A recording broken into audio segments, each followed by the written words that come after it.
So now let's get onto DC2 by exploiting the constraint delegation to it. Now the service that's configured at the moment is the event log service, and that's a fairly benign service. You can't really do anything with it in terms of like lateral movement or anything like that. But we can still do some SVU magic to actually move laterally to that machine. So as before, we need to start with the TGT of server 2.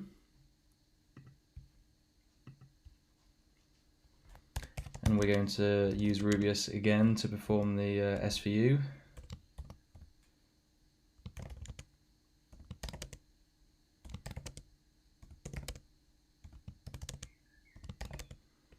So SVU. And a lot of this is the same really, so we do impersonate user. Let's do nlam again. The MSDS SPN is event log dc2.dev.cyberbotic.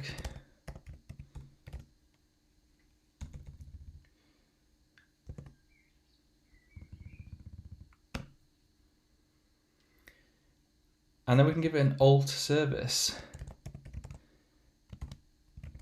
And the reason alt service works is because the actual service name is not validated in the whole SVU process. So what we will eventually end up with is a ticket, a service ticket for CIFS for DC2. The user is serve2 again.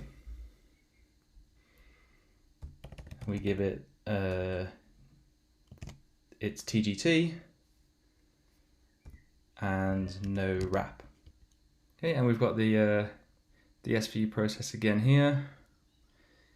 You can see that we do the SVU to cell first. We have the ticket for the event log, and then it performs this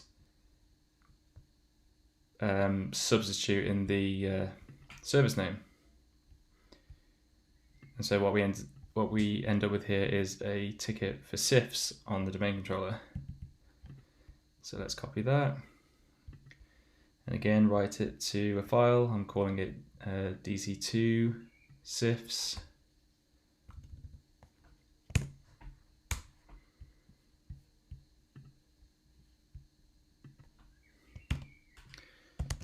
Make token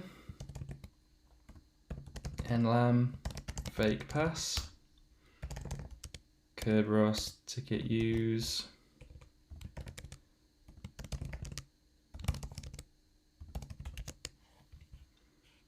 and again make sure you're using the fully qualified domain name.